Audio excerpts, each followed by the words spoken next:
Boa noite, boa noite. Também podemos dizer bom dia, boa tarde, para aqueles irmãos que nos assistirão posteriormente, não é? Então, vamos nos preparando, elevando nosso pensamento, pegando a nossa água, para nos conectarmos com esse mestre de amor, com esse mestre que tantos exemplos nos deixou e que muitas vezes insistimos, teimamos em não seguir os seus ensinamentos. Então, sejam todos bem-vindos ao nosso Evangelho no Lar, que fazemos todos os domingos, para todos os irmãos, onde quer que estejam, sintam a presença desse Mestre amado. Vamos agradecendo ao Mestre Jesus, pedindo as bênçãos e a proteção para esse momento, e que possam os nossos anjos de guarda, esses benfeitores amigos, e a Ti, Mestre amado, nos acompanhar nesse momento. Pedimos que a nossa Mãe Santíssima envolva todos com seu manto de luz, com seu manto de amor. Obrigada por mais esta oportunidade de estarmos reunidos em Teu nome, Mestre amado. Fique conosco em mais este Evangelho no Lar. Que assim seja. Hoje nós vamos ler do capítulo 12, o item 9, foi o que veio para nós, que nos fala, as instruções dos Espíritos, nos fala sobre a vingança. E como sempre trazemos para nossa reflexão do livro Vivendo o Evangelho, que é uma psicografia de Antônio Baduy Filho, pelo Espírito André Luiz, a mensagem 146, que tem o título Vingança Disfarçada. A vingança também se disfarça no ato de bondade. Às vezes, você aproveita o gesto de auxílio para desforrar a mágoa antiga. Ajuda, mas humilha. Apoia, mas ironiza. Orienta, mas agride. Socorre, mas malicia. Ampara, mas censura. Visita, mas repara. Tolera, mas critica. Compreende, mas desmerece. Consola, mas despreza. Desculpa, mas se afasta. Preste atenção ao ressentimento silencioso que contamina suas possibilidades de amor, para que você, querendo ajudar, não use o remédio misturado ao veneno. Por isso diz vingança disfarçada. E aqui quando fala desculpa, mas se afasta, é quando nós dizemos, eu perdoo, mas nunca mais quero ver. Eu não perdoei. Eu não consigo enganar ninguém com essa história. E o Evangelho é muito claro quando fala disso. Que daí não é o verdadeiro perdão, não é o perdão do coração. Então eu desculpei aquela pessoa que me fez alguma coisa que me magoou, mas eu me afasto. Eu nunca mais quero ver. Então, eu não desculpei. É fingido. Aí, por isso diz vingança disfarçada. É para a nossa reflexão mesmo. Porque nós ainda somos pequenos nessa evolução espiritual. Boa noite, sejam todos bem-vindos. Eu repito 1000 vezes que eu não vejo quem está chegando, mas sejam todos bem-vindos. Que bom estarmos reunidos em nome de Jesus. E diz assim, no capítulo 12, item 9 do Evangelho segundo o Espiritismo: a vingança. A vingança é um dos últimos vestígios deixados pelos costumes bárbaros que tendem a apagar-se entre os homens. Ela é, com o duelo, um dos últimos traços desses costumes selvagens sobre os quais a humanidade se debatia no começo da era cristã.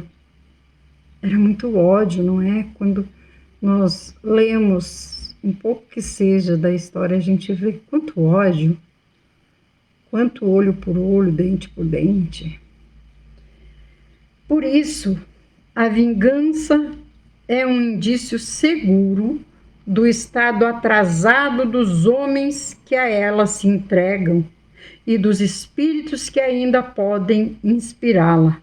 Portanto, meus amigos, esse sentimento nunca deve fazer vibrar o coração de qualquer um que se diga e se afirme espírita. Vingar-se, vós sabeis, é de tal forma contrário a essa prescrição do Cristo: perdoai a vossos inimigos. Que aquele que se recusa a perdoar não apenas não é espírita, mas não é sequer cristão. A vingança é uma inspiração tão funesta que a falsidade e a baixeza são suas companheiras assíduas. Com efeito, aquele que se entrega a essa fatal e cega paixão quase nunca se vinga a céu aberto. Se é mais forte, precipita-se como uma besta feroz sobre aquele que chama seu inimigo.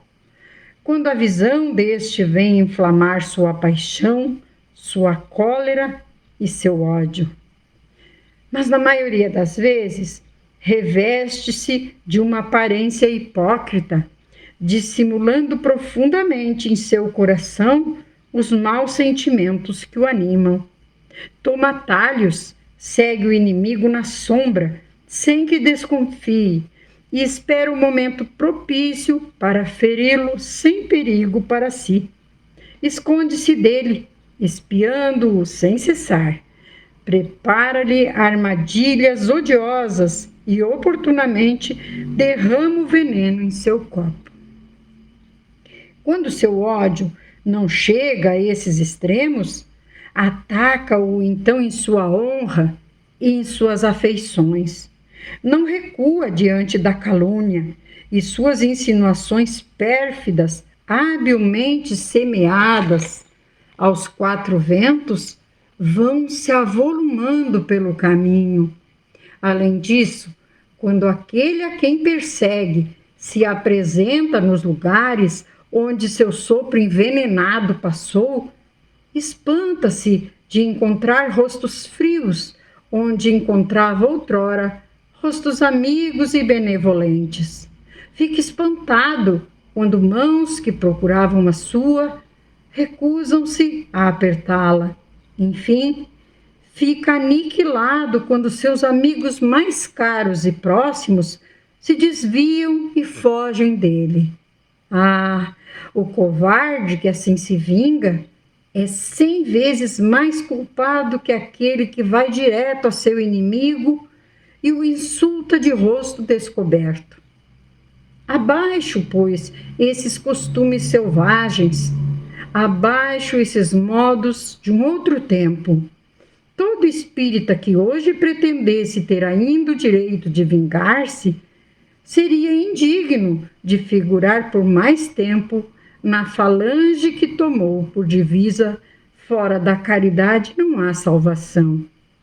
Mas não poderia deter-me em semelhante ideia de que um membro da grande família espírita pudesse um dia ceder ao impulso da vingança em vez de perdoar.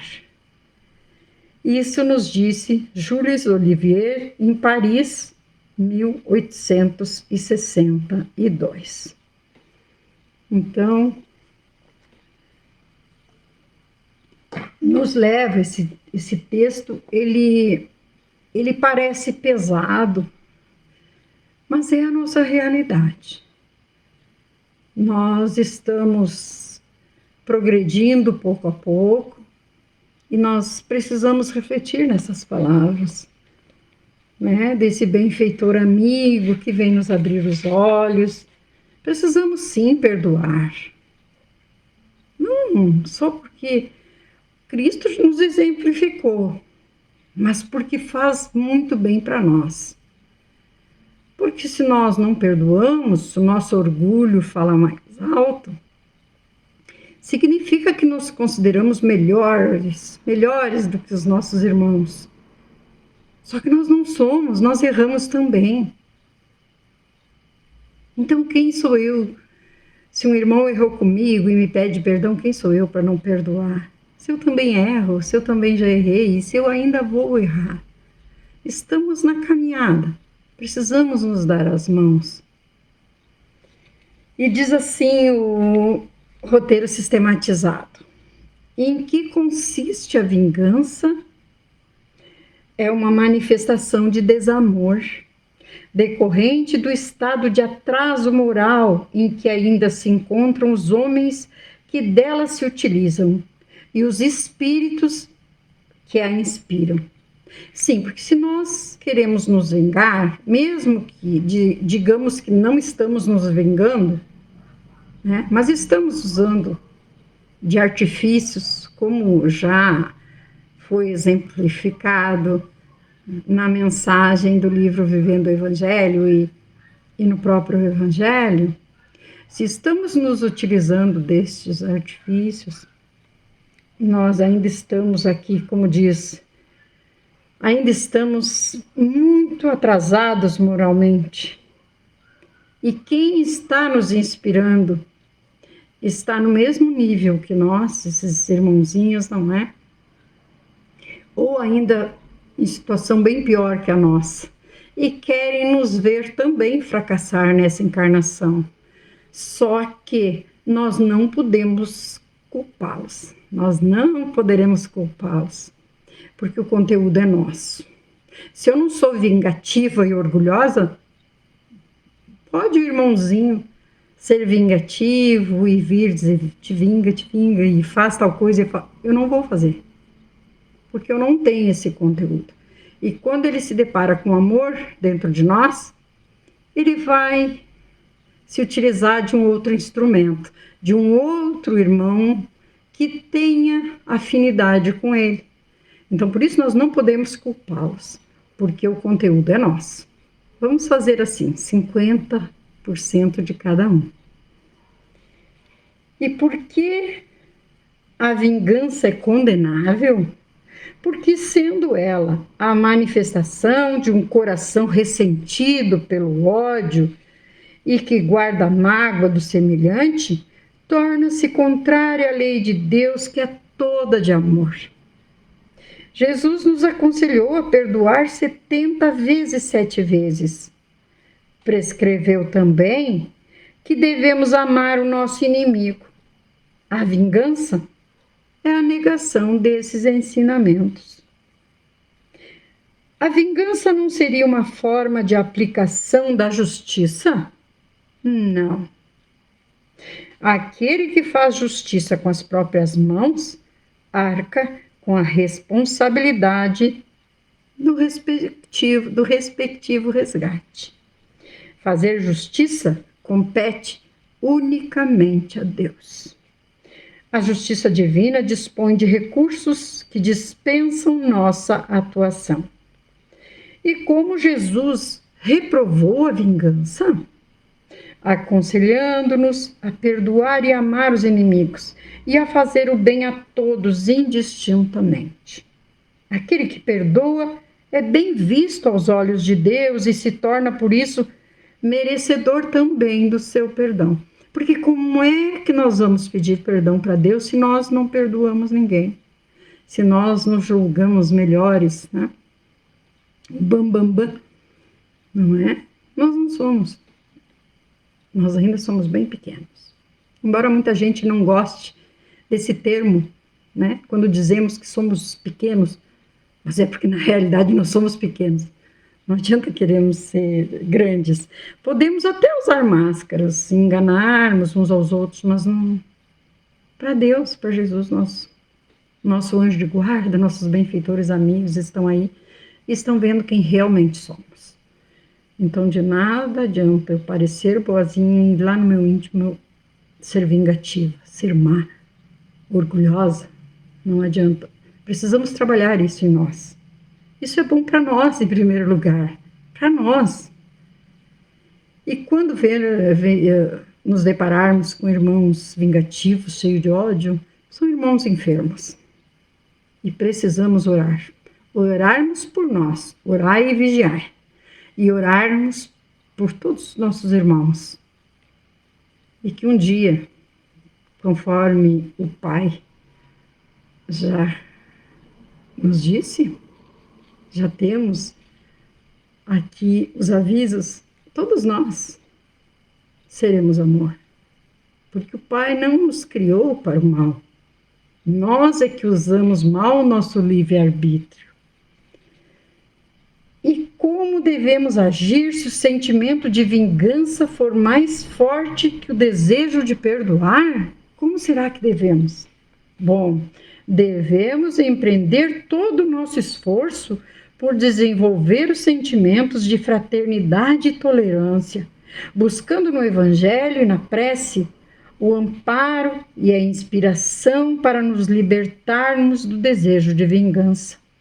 A nobreza da alma, cuja principal característica é perdoar indistintamente as ofensas, é conquista de grande esforço.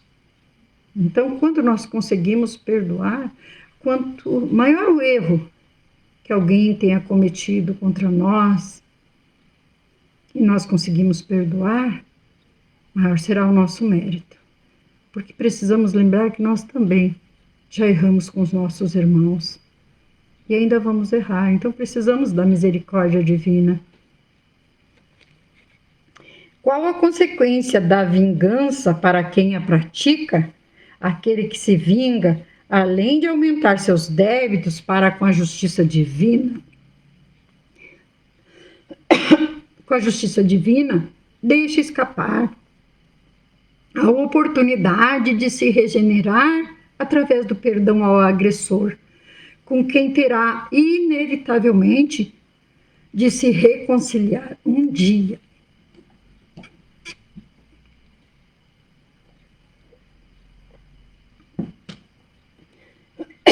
Então viremos novamente, viremos até nos perdoar. O vingador é alguém que carrega um pesado fardo de dores, do qual só se libertará quando iniciar a prática do perdão. Então, por isso que falamos antes, queridos irmãos, que quando estamos com esse sentimento de vingança, estamos enfermos. E muitas vezes nós enxergamos no outro e não enxergamos em nós. Então precisamos olhar para nós. Será que eu não estou agindo contrário ao Evangelho? Será que não estou eu me utilizando disfarçadamente de vingança? Desculpem, mas estou com...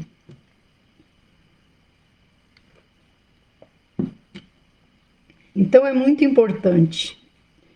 E nos diz o Evangelho que a tendência é desaparecer. Porque a vontade do Pai será feita. Mais dia, menos dia. E no item 10 fala do ódio. Diz assim: amai-vos uns aos outros e sereis felizes. Sobretudo, tomai por tarefa amar aqueles que vos inspiram indiferença, ódio ou desprezo. O Cristo, a quem deveis tomar por modelo, deu-vos o exemplo desse devotamento. Missionário de amor, ele amou a ponto de dar seu sangue e sua vida. O sacrifício que vos obriga a amar aqueles que vos ultrajam e vos perseguem é penoso, mas é exatamente o que vos torna superiores a eles. Olha que interessante. O sacrifício que vos obriga a amar aqueles que vos ultrajam e vos perseguem é penoso, mas é exatamente o que vos torna superiores a eles. Se vós os odiais como eles vos odeiam, não sois melhores que eles. Esta é a hóstia sem mancha, oferecida a Deus no altar de vossos corações, hóstia de agradável odor e cujos perfumes sobem até ele. Embora a lei de amor queira que se ame indistintamente a todos os seus irmãos, ela não protege o coração contra os maus procedimentos. Ao contrário, amar sendo odiado é a prova mais penosa, bem eu sei, uma vez que em minha última existência terrestre provei essa tortura. Mas Deus está aí e pune, nesta vida e na outra, aqueles que faltam à lei de amor. Não esqueçais, meus queridos filhos, que o amor aproxima de Deus e o ódio nos distancia dele. Isso nos disse Fénelon em Bordeaux, 1861. Muito interessante isso, né? Sempre o Evangelho vindo nos auxiliar. E nos diz aqui no livro Vivendo o Evangelho, diz assim, com relação a esse item 10. Vale a pena, na mensagem 147. Trate as pessoas desagradáveis com os recursos do bem. Familiar crítico? Não se ofenda. Amigo apático? Dê atenção. Colega irônico? Seja cordial. Irmão agressivo? Não revide. Chefe ranzinza? Tolere. Atendente rude? Releve. Colega desleal? Esqueça. Pedinte e exigente? Não condene. Vizinho grosseiro? Não se irrite. Parente ingrato? Continue ajudando. Vale a pena ter boa conduta nos relacionamentos difíceis, exercitando paciência e compreensão, mesmo que você ainda não possa demonstrar afeto. O amor é vigorosa árvore, mas começa na semente do respeito. Então é importante, se a gente ainda não consegue amar, que a gente consiga respeitar esse nosso irmão que nos provoca, que nos persegue, que nos agride, né? Que trama lá as escondidas, que a gente possa lembrar disso. E nos diz o roteiro, de onde provém o ódio? Da condição inferior em que ainda se encontra o homem, cujo orgulho fala muito alto, impedindo-o de ver naquele que lhe inspira ódio alguém que necessita do seu perdão, compreensão e cooperação. Como falamos, é sempre o nosso orgulho falando mais alto. É sempre nós nos deixando levar pelo orgulho. Que a gente possa pensar um pouquinho antes de revidar. O ódio é o germe do amor que foi sufocado e desvirtuado por um coração sem evangelho. Por isso que o evangelho nos diz que o verdadeiro espírita não pode sentir esses sentimentos, porque aqui descreve, é um germe do amor que foi sufocado e desvirtuado por um coração sem evangelho. Então, se eu leio e procuro praticar os ensinamentos, né, do Evangelho de Jesus, como eu estou agindo em desacordo? Estou sendo desleal com aquilo que eu estou lendo, pregando, né? Só a evangelização do homem espiritual poderá conduzir as criaturas a um plano superior de compreensão. Isso nos disse Emmanuel no livro Consolador, na questão 339. E quem é a principal vítima do ódio? É aquele que alimenta esse sentimento, visto que o caminho para se conquistar a felicidade passa obrigatoriamente pelo próximo, a quem devemos amar incondicionalmente e não odiar. Amai-vos uns aos outros e sereis felizes, disse o Cristo.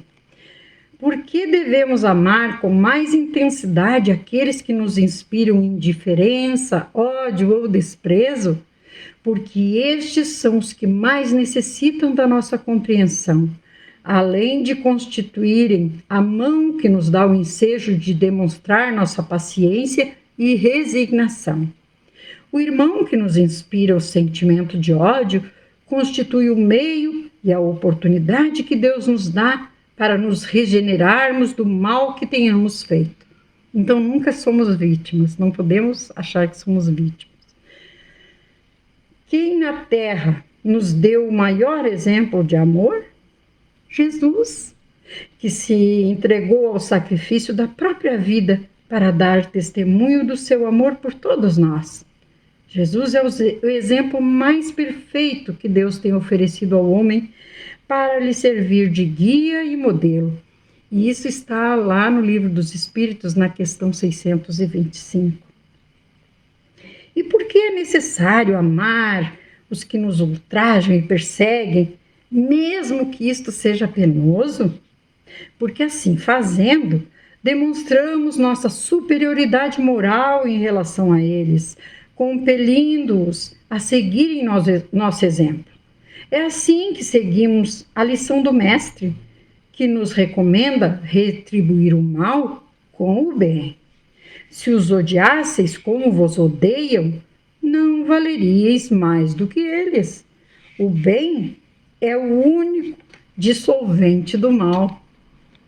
E o que ocorre aos que violam a lei de amor?